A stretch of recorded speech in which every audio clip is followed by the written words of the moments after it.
एक मालगाड़ी जिसकी लंबाई 450 मीटर है एक खंबे को 18 सेकंड में पार करती है। उस मालगाड़ी की चाल किलोमीटर प्रति घंटा। चाल, समय और दूरी संबंधी प्रश्नों को समझने के लिए हमें चाल, दूरी और समय के संबंध को जानना होगा। गतिमान वस्तु द्वारा एकांक समय में चली गई दूरी ही चाल होती है। चाल को निकालने के लिए दूरी को हमें समय से भाग देना पड़ता है, तो ये फार्मूला ही तैयार हो जाता है, चाल बराबर दूरी बटे समय। या फिर अगर हमें समय निकालना है तो समय जो है ये यहाँ से उठ के ऊपर चला जाएगा, चाल इसकी जगह पे आ जाएगी, तो नया फार्मूला समय बराबर दूरी बटा चाल इसी का परिवर्तित रूप हो जाएगा। या जब हमें दूरी निकालना होगा तो चाल जाके समय को गुणा कर देगा, तब ये फार्मूला इस रूप में यूज होगा, दूरी बराबर चाल गुणा समय। अच्छा, अगर मान लीजिए चाल किलोमीटर प्रति घंटा में है और हमें मीटर प्रति सेकंड में बदलना है, तो देखिए कैसे इसको बदलेंगे। 1 किलोमीटर में होता है 1000 मीटर और 1 घंटा में होते हैं 60 मिनट। अब जब हम मिनट को सेकंड में बदलेंगे तो फिर 60 से गुणा हो जाएगा, यानी 1 घंटा बराबर 60 गुणा 60 सेकंड हो जाएंगे। अब किलोमीटर प्रति घंटा को जब हम मीटर प्रति सेकंड में बदलेंगे ना, तो 1 किलोमीटर में 1000 मीटर हो गए, 1 घंटा में 60 गुणा 60 सेकंड हो गए। तो जब इसको हमने सॉल्व किया ना, 0 से 0 कटा, 0 से 0 कटा, और फिर क्या किया, 2 3 6, 2 5 10 काट दिया, तो ऊपर हुआ 5, नीचे हुआ 6 3 18, तो ये आ गया 5/18 मीटर प्रति सेकेंड। 1 किलोमीटर प्रति घंटा बराबर 5/18 मीटर प्रति सेकेंड। अब इसके उल्टा मान लीजिए, चाल दी है मीटर प्रति सेकेंड में और हमें किलोमीटर प्रति घंटा में बदलना है, तो 1 मीटर प्रति सेकेंड में हो जाएंगे 18/5 किलोमीटर प्रति घंटा। एक मालगाड़ी जिसकी लंबाई 450 मीटर है एक खंबे को 18 सेकंड में पार करती है। उस मालगाड़ी की चाल किलोमीटर प्रति घंटा में बताइए। क्वेश्चन में दिया हुआ है मालगाड़ी की लंबाई है 450 मीटर और वो खंबे को पार करती है 18 सेकंड में। तो खंबे के पार करने में वो अपनी लंबाई के बराबर ही दूरी चलेगी। तो क्वेश्चन में दूरी क्या हो गई, 450 मीटर, समय हो गया 18 सेकंड। अब अभी हमने फार्मूला जो देखा है ना, चाल बराबर दूरी बटा समय। अब इसमें हम दूरी और समय की वैल्यू रख देंगे, यानी 450 बटा 18। अब इसको हम डायरेक्ट 18 से सिंप्लीफाई कर लेंगे। 18 एकम 18, 18 दूनी 36 और 9 45 होता है, 18 पंजे 90, तो ये आ गया 25 मीटर प्रति सेकंड। लेकिन जो क्वेश्चन है वो पूछ रहा है कि चाल किलोमीटर प्रति घंटा में ज्ञात कीजिए। तो अभी हमने सीखा है ना कि चाल को मीटर प्रति सेकंड है तो किलोमीटर प्रति घंटा में बदलने के लिए क्या करेंगे, 18/5 से गुणा कर देंगे, यानी 25 गुणा 18 और बटा 5। अब हम इसको फिर से सिंप्लीफाई करेंगे, 5 एकम 5, 5 पचे 25, ये आ गया 18 पंचे 90। अब ये बदल गया किसमें, किलोमीटर प्रति घंटा में। 1.3 किलोमीटर दूर खड़े आदर्श को एक गोले के फटने की आवाज उसके फटने से 4 सेकंड बाद सुनाई पड़ी। ध्वनि की चाल मीटर प्रति सेकंड में ज्ञात। इस क्वेश्चन में आदर्श 1.3 किलोमीटर गोले से दूरी पर खड़ा है, तो दूरी हो गई 1.3 किलोमीटर। अब उसको फटने की ध्वनि सुनाई पड़ती है 4 सेकंड बाद, तो समय हो गया 4 सेकंड में। अब यहाँ हमें इकाई का ध्यान देना होगा। यहाँ दूरी है किलोमीटर में, समय सेकंड में है, तो हम दूरी को भी मीटर में चेंज कर लेंगे। तो 1.3 किलोमीटर को जब हम मीटर में बदलेंगे तो 1.3 को हम 1000 से गुणा कर देंगे, तो ये मीटर में बदल जाएगा। अब 1000 से गुणा किया तो 1 3 तो हो गया, 2 जीरो बढ़ गए, इतने मीटर आ गया। अब चाल भी मीटर प्रति सेकंड में पूछ रहे हैं, तो हम वही फार्मूला, चाल बराबर दूरी बटा समय। अब यहाँ दूरी हो गई 1300 मीटर और समय हो गया 4 सेकंड। अब इसको हम सिंप्लीफाई करते हैं, 4 3 12 आया 1, 4 दूनी 8 आया 2, 4 पंजे 20, ये 325 जो आया ये आ गया मीटर प्रति सेकंड में। तो इसका आंसर हो गया, ध्वनि की चाल हो गई 325 मीटर प्रति सेकंड। एक व्यक्ति 15 किलोमीटर की दूरी 3 घंटे में तय करता है, जिसमें कुछ दूरी टहलते हुए तथा शेष दूरी दौड़ कर तय करता है। यदि उसकी चाल टहलने में 3 किलोमीटर प्रति घंटा तथा दौड़ने में 9 किलोमीटर प्रति घंटा रही हो तो उसने दौड़कर कितनी दूरी तय की। हम मान लेते हैं कि वो व्यक्ति x किलोमीटर दूरी दौड़कर तय करता है और टोटल दूरी है 15 किलोमीटर।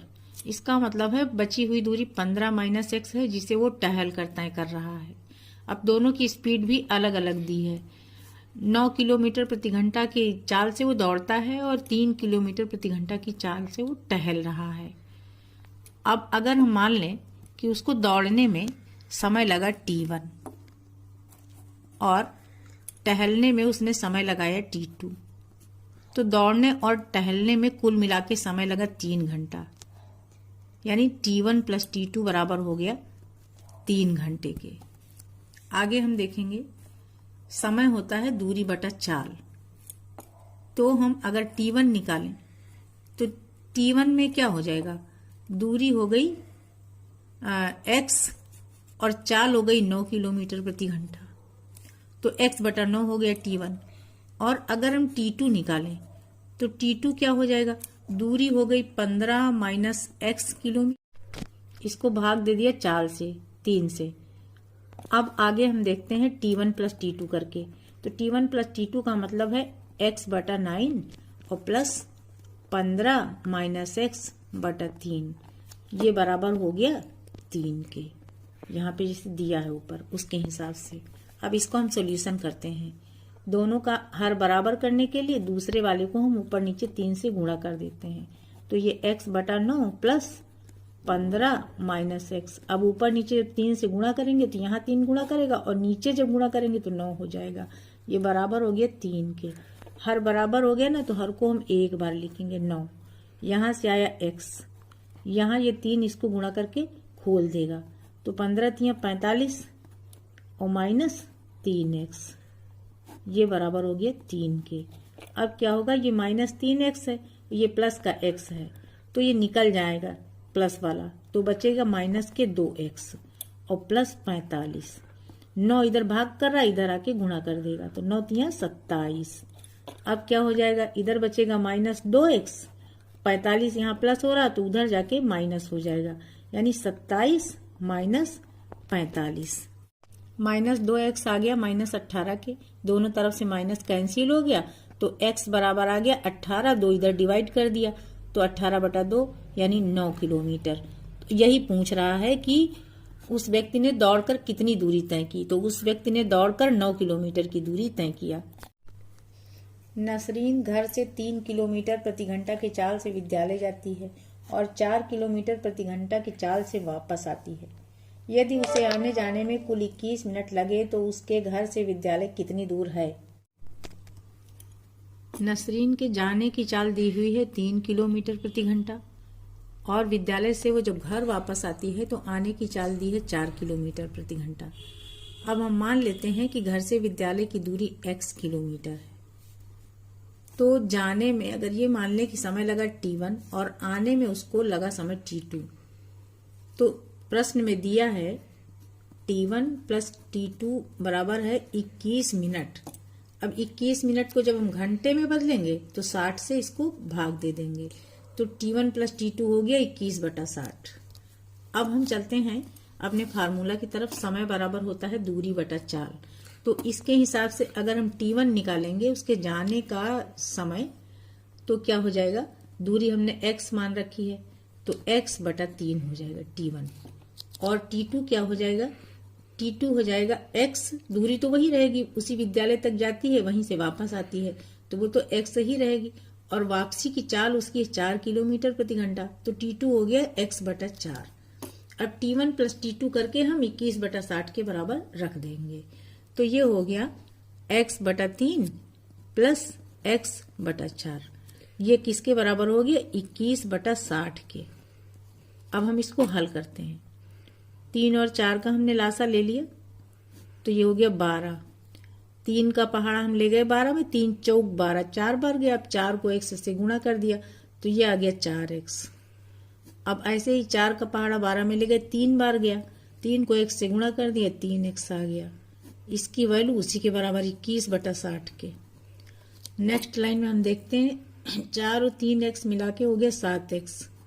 12 इधर भाग कर रहा तो इधर आके गुणा कर देगा, तो 21 को 12 से गुणा कर देंगे, 60 तो अपनी जगह पे रहेगा। 12 एक कम 12, 12 पंजे 60। अगली लाइन में x बराबर क्या आया, 21/5 तो है ही है। अब 7 यहाँ जो है गुणा कर रहा तो इधर आके भाग कर देगा। फिर हम सिंप्लीफाई करेंगे, 7 एक कम 7, 7 तियां 21, ये आ गया 3/5। इसको हम 3/5 किलोमीटर में भी आंसर दे सकते हैं, या फिर चाहें तो इसको 1000 से गुणा करके मीटर में बदल सकते हैं। तो ये हमने गुणा कर दिया तो ये काट दिया, 5 दूनी 10, 0 0, ये आ गया 600 मीटर।